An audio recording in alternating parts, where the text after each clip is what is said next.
Olá, pessoal! Hoje nós vamos falar sobre o lúdico na sala de aula. Bom, um ambiente de aprendizagem escolar é um ambiente em que um indivíduo está sujeito a oportunidades de aprendizagem. Sim, muitas vezes o termo ambiente de aprendizagem é confundido com o espaço físico onde ocorrem práticas educativas. Um exemplo de ambiente de aprendizagem é o ambiente de aprendizagem escolar, que é um ambiente planejado, organizado, para que ocorram as práticas educativas. Pessoal, é nesse ambiente que o professor ele tem um papel fundamental que pode ser tanto na preparação, na organização, na sistematização da aprendizagem, como também no direcionamento ou orientações ali do processo de aprendizagem, ok? Bom, os ambientes de aprendizagem eles podem ser classificados a partir de vários critérios, pois há vários fatores que interferem em um processo de aprendizagem e entre eles a sistematização e a autonomia do aprendiz. A sistematização, pessoal, é o que estrutura e é o que valida o processo de aprendizagem, como as avaliações, certificados e contratos entre os sujeitos que participam do processo, certo? Já o nível de autonomia do aprendiz expressa o grau de controle que a organização do ambiente e os demais atores envolvidos imprimem nas interações do aprendiz com os diferentes objetos de aprendizagem. Bom, a caracterização então de um ambiente de aprendizagem pode ser realizada a partir de uma linha contínua, em que quanto maior a sistematização e menor a autonomia, maior o caráter formal da aprendizagem. Assim, nós podemos ter então a dimensão do valor da ludicidade, tendo o papel de permitir que você e seu aluno experimentem novas aventuras, novos aprendizados, porque está livre então para descobrir uma nova janela para o saber. Os estímulos no meio externo, eles entram provocando e aí respondendo aos interesses da educação, permitindo avançar nos descobrimentos produzidos pelos diferentes caminhos do conhecimento e também da convivência.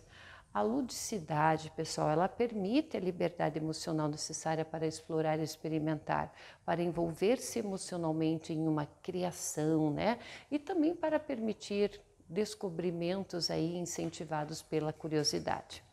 Olha só, pessoal, na sala de aula pode se transformar também em um lugar de brincadeiras. Se o professor conseguir conciliar os objetivos pedagógicos com os desejos dos alunos para tal, é necessário encontrar então o equilíbrio entre o cumprimento de suas funções pedagógicas, ensinar conteúdos, habilidades, ensinar a aprender, e as psicológicas, que são as que contribuem então para o desenvolvimento da subjetividade, para a construção do ser humano autônomo e criativo, na moldura do desempenho das funções sociais, preparar então para o exercício da cidadania e da vida coletiva, incentivar a busca da justiça social e da igualdade com respeito às diferenças. Reconstruir conceitos importantes sobre o ato de brincar e a sua importância no contexto escolar é fundamental para a prática pedagógica do professor. Se ele busca, então, a formação de indivíduos dinâmicos, criativos, reflexivos e capazes de enfrentar desafios, eles devem fazer o quê? Proporcionar condições para que as crianças brinquem de forma espontânea, dando a elas aí a oportunidade de ter momentos de prazer, de alegria no ambiente escolar, tornando-se autoras de suas próprias criações. Gente, mais uma vez, quando não reprimidas, a espontaneidade e a criatividade agem no sentido de fazer as coisas, de brincar. Consequentemente, as crianças alcançam a aprendizagem. Mas o que seria então de fato uma aula lúdica? Pessoal, uma aula lúdica é uma aula que se assemelha ao brincar, ou seja, É uma aula livre, criativa, imprevisível. É aquela que desafia o aluno e o professor, colocando-os como sujeitos do processo pedagógico. A presença da brincadeira na escola, ela ultrapassa o ensino de conteúdos de forma lúdica, dando aos alunos a oportunidade de aprender sem perceber que estão. O brincar ele estimula a inteligência, porque faz com que o indivíduo solte a sua imaginação. E aí, claro, ele vai desenvolver a criatividade, possibilitando o exercício da concentração, da atenção, do engajamento, proporcionando assim também desafios e motivação. Por meio dos jogos e das brincadeiras, o educando ele explora mais a sua criatividade. Ele melhora a sua conduta no processo de ensino-aprendizagem e sua autoestima. Porém, o educador ele deve ter cuidado de como são colocados os jogos ali, né? E seus fins pedagógicos para que não se transformem em atividade dirigida e manipuladora.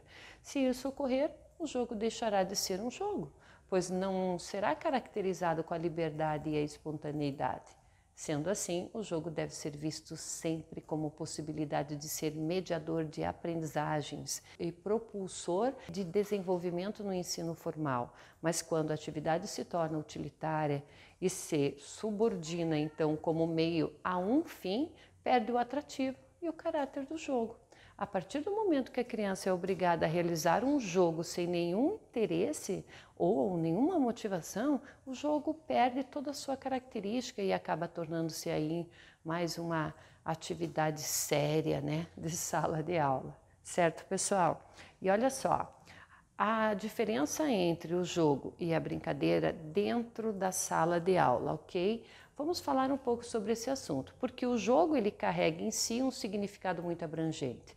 É construtivo, porque pressupõe uma ação de indivíduo sobre a realidade. É carregado de simbolismo, reforça a motivação e possibilita a criação de novas ações. E o sistema de regras, que definem a perda ou o ganho.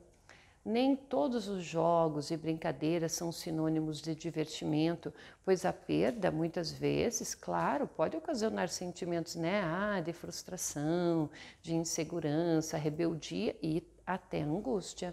Dessa forma, são sentimentos que devem ser trabalhados, principalmente na escola, para que não se perpetuem, né, impossibilitando que a criança tenha novas iniciativas.